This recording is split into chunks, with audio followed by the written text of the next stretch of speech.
Coming out in the workplace is one of the hardest things to do. Today's video, I'm going to talk about some of the things that I did to help cope with it, and hopefully some of these tips will be able to help you manage how you come out at work. So keep watching to find out what I did.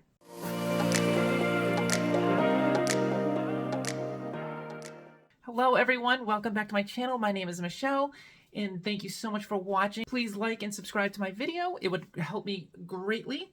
And without further ado, let's continue on with the video. Coming out at work is one of the hardest things to do. It all depends on the environment that you're in. For me, it was hard in a very big way because I work in a retail environment.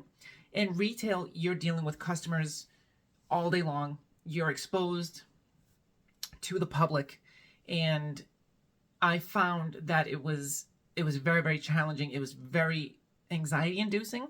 Working in a retail setting forces you to rip off the Band-Aid. It forces you to adapt and to learn how to be who you are.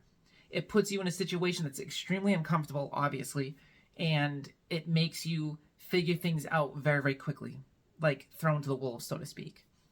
If you're working in an office environment, I think the challenges are different there because working in those kind of areas, you're not as exposed to the public.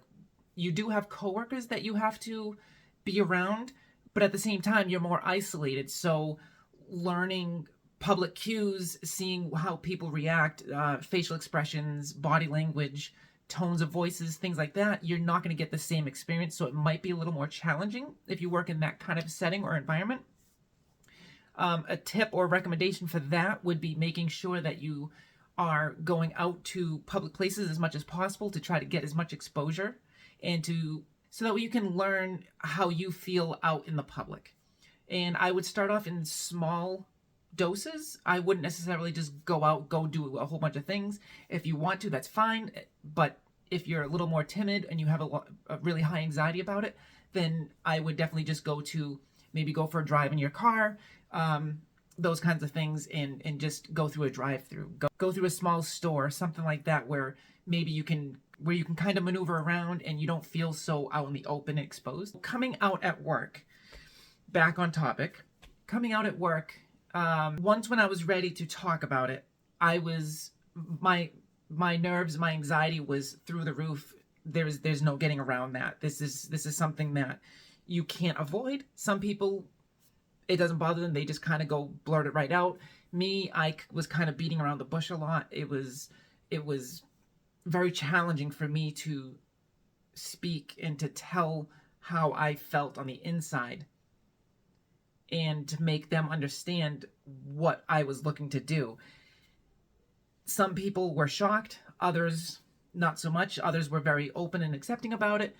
Nobody ever really gave me a hard time about it. So tip number one, I found somebody that I was very comfortable talking to, somebody that I could get a really good read off of and that we had a good relationship with, and I felt like I could trust this person. So one of the things I did was I would ask them what their thoughts were about the LGBTQIA community, what they thought about trans people, gay people, and I would just kind of get like a read off of how they felt, body language, tone of voice, eye contact, the way they spoke, any kind of cues that gave me an indication of where they were going with that in their mind.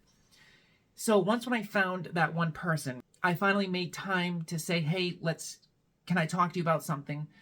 And that's when I was able to kind of just blurt it out and let them know what I was about to do and what I was hoping to do, and maybe looking for some support and maybe some help from this person. So once when you found this person and you've now come out to them, you have now entrusted everything you have, your darkest secret. Well, probably one of your darkest secrets. Some people, who knows, have a whole closet full of skeletons, but that's besides the point. So once when you found this person and you finally told them, use them as a support crutch. They're there now to help you figure out and manage and navigate your way through the workplace. So this is very, very key, is to find that one person that's going to help and support you. Now, if you can't find this person, or if this person does not exist, you don't have a lot of friends at the workplace, or you're very quiet, you're very isolated, it will be a little more challenging. But what you do need to do is you need to find the manager or somebody high up that you can talk to and that you can entrust. And most places, again, most places will have some kind of, discrimination, harassment policies in place. Especially nowadays, it's becoming a little more mainstream.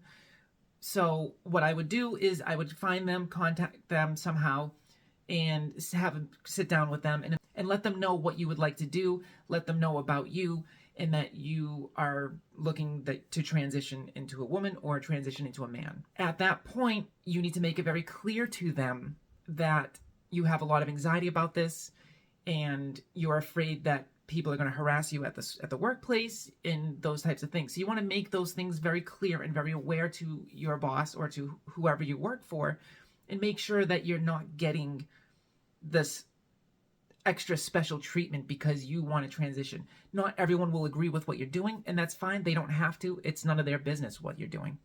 But you need to make it very clear to them that you won't tolerate those kinds of things, because your mental health is all that matters. Your mental health is what's important. What they think of you is irrelevant. Does it hurt? It can, yes. But what I found is you have to grow thick skin. And what I mean by that is you have to be able to take some of the negative and some of the criticism that people are going to give, because some people have a very strong opinion. Some people have no filter and they just say, and some people just don't care. And we can't stop everyone from doing that. So everyone's allowed their own opinion, and you just have to be able to take it in sometimes. Now, make sure that you do have a support system. A support system is extremely important when you are coming out, whether it's coming out with family or coming out at work. This is a very important step to have. So that is step number 2, is building a support system. Building a support system is definitely going to help you navigate all of this better. It's going to give you someone to talk to about anything that's negative that's happening in your life. They'll be able to help listen and help you just get these things off your chest. This is a very, very important step. Make sure you have some kind of social system in place and some support to help you through this transition. Step number 3, after I found that one person and I built a support system, what I was able to do was I started telling more and more people. And I would let them know, hey, this is what I'm about to do. I'm really looking for your support to make me try to feel as comfortable as possible. And for the most part, it worked very, very well. Everyone was very receptive to what I was saying. Everyone was willing to help and support. This does not apply to all workplaces, unfortunately. Some people I have been in contact with work for factories, or they work in restaurants, or they work in different settings where people are just not as accommodating, and those types of environments can be toxic to you and can make your change extremely challenging. Now, to overcome that, again, you might have to, and this is just my opinion, if I was in your shoes and I was in that environment and the people were not willing to make the adjustment with me and to not help support or even just treat me with respect, then I would definitely be looking for another place to work. Because transitioning is hard enough on your own, never mind having other people making snooty comments, talking behind your back, making you feel uncomfortable or making you feel any less than yourself. And that's not something you want to experience. Coming out of the workplace is not an easy thing to do. There are some things you can do to try to help lessen the impact for yourself and things you can do to prepare for it. But the initial coming out and appearing at your work for the first time as you, can be a shock to some people. And some people are going to be for it. Some people are going to be totally accepting of it and support you. But then others are going to be standoffish, and that's okay. They don't have to. Not everyone has to like you. It's just the world we live in. So step number 4, one of the things I would do is make sure you get some exposure outside of your work environment. Go out and do other things. Go to other places, like I said in the other steps, to go out and to practice.